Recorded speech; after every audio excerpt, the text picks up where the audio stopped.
मराठीच्या दारी उभे राहू क्षणभरी असे म्हणत निप्पाणी येथे दिनांक 19 व 20 जानेवारी रोजी श्री शिव छत्रपती सांस्कृतिक भवनामध्ये मराठी साहित्य संमेलनाचे आयोजन केले असून या संमेलनाचा नागरिकांनी लाभ घेण्याचे आवाहन संमेलनाचे स्वागताध्यक्ष प्राध्यापक डॉक्टर अच्युत माने यांनी यावेळी केले आहे।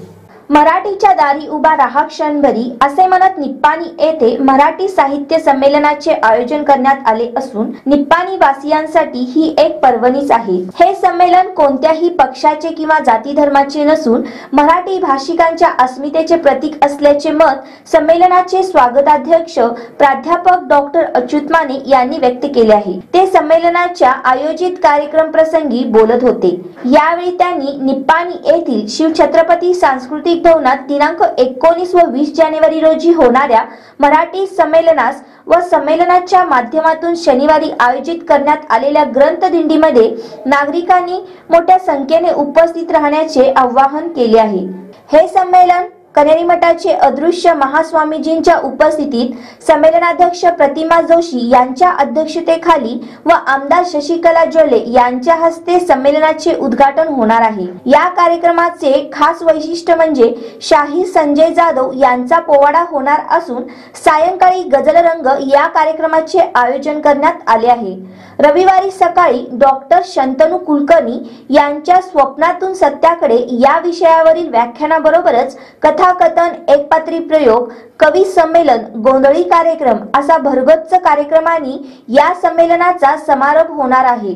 अशा भरगच्च कार्यक्रमांनी या संमेलनाचा समारोप होणार आहे। तरी या कार्यक्रमाचा सर्व नागरिकांनी लाभ घेण्याचे आवाहन संमेलनाचे स्वागताध्यक्ष प्राध्यापक डॉक्टर अच्युत माने यांनी यावेळी केले आहे। 20 जानेवारीला मराठी साहित्य संमेलन करत होतो आणि गेल्या 5-6 वर्षांमध्ये जी संमेलन परंपरा खंडित झाली होती ती परत आम्ही सुरू करत आहोत। यासाठी निप्पाणीकरांनी आणि साहित्य रसिकांनी फार मोठ्या प्रमाणात आम्हाला पाठिंबा दिलेला आहे।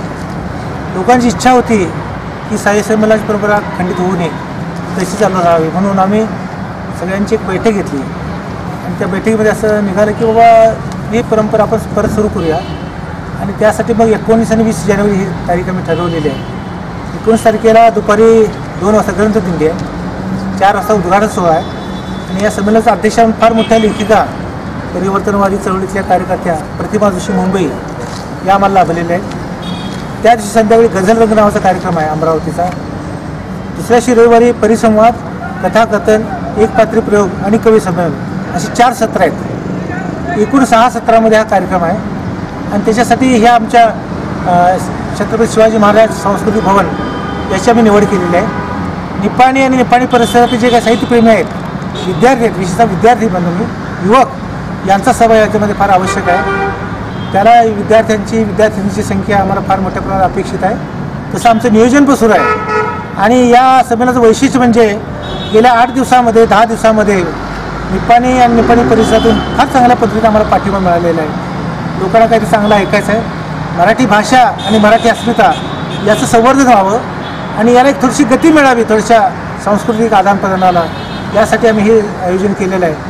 माझे मित्र सगळेच 10-12 जण गेले 10-12 दिवस चांगले राबत आहेत। मला असं वाटतं की हे संमेलन निप्पाणीमध्ये ऐतिहासिक ठरेल आणि लोकांना एक चांगली पर्वणी या निमित्तानं लाभेल असं मला वाटतं। संमेलनाची परंपरा निप्पाणीमध्ये खंडित झाली, तर बेळगाव जिल्ह्यामध्ये त्या संमेलनात जोर पकडलेला आहे। शासनाची पण मदत आहे, महाराष्ट्र शासनाची पण त्याला मदत आहे चांगल्या पद्धतीने।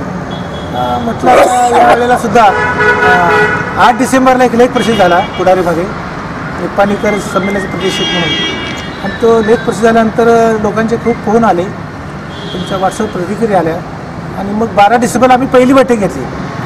पहिल्या बैठकीला सगळ्यांना मला बोलवता आलं नाही, परंतु या निमित्तानं मी सगळ्यांना विनंती करणार आहे की ज्यांना जरी बोलवता आलं नाही सगळ्यांना, तरी सुद्धा हे संमेलन आपलं समजून मराठी भाषेने यात सामील व्हावं। या कार्यक्रमावेळी संमेलनाच्या समिती सभासदांनी आपले मनोगत व्यक्त केले व संमेलनासाठी मनपूर्वक शुभेच्छा दिल्या। मराठी साहित्य संमेलनासाठी माने सर्व सहकार्यांनी, सर्वच थरातील सर्व लोकांनी ज्या कार्यक्रमाचं या साहित्य संमेलन यशस्वी करण्यासाठी मदत केलेली आहे आणि त्यांनी सर्वांनी कष्ट घेतलेले आहे, त्याचं नक्कीच यश येणार। आणि जी खंडित परंपरा पडलेली आहे, जी होती गेली 7 वर्ष, ती नक्कीच दरवर्षी एक चांगल्या पद्धतीचं साहित्य संमेलनाचं कार्यक्रम सुरू होतील ही अपेक्षा मी या सर्वांच्याकडनं ठेवून या कार्यक्रमासाठी मी शुभेच्छा देतो. पण येथे 19 आणि 20 जानेवारीला जे मराठी साहित्य संमेलन होणार आहे हे साहित्य संमेलन खरे तर इथल्या तरुणांना युवकांना एक प्रेरणा देणारं साहित्य संमेलन आहे आणि या साहित्य संमेलनाला तरुण पोरांनी जास्तीत जास्त उपस्थित राहून आपल्यामध्ये जे काय सृजनात्मक गुण आहेत ते या साहित्य संमेलनातून मिळणार आहेत. यासाठी सर्व युवकांनी येथे उपस्थित राहून आपल्या साहित्य संमेलनाची शोभा वाढवावी आणि मराठी अस्मिता वाढवावी ही सर्व युवकांना मी जाहीर असं आवाहन करतो. महाराष्ट्र व कर्नाटकाचे थोर विचारून परिवर्तन चळवळीतले आमचे मार्गदर्शक डॉक्टर अच्युत माने यांच्या नेतृत्वाखाली हे साहित्य संमेलन भरवतो. साहित्य संमेलनाबरोबर आम्ही ग्रंथदिंडी काढत आहे. या ग्रंथदिंडीतून विचाराची दिंडी सर्वत्र पोहोचल आणि हे संमेलन यशस्वी होईल. या कार्यक्रमाला राजेश कदम, विठ्ठल वाघमोडे, सुधाकर सोनाळकर, राजेश शेंडगे, गणी पटेल, दीपक शेवाळे, विजय मैत्रानी, शरद कांबळे आदी उपस्थित होते.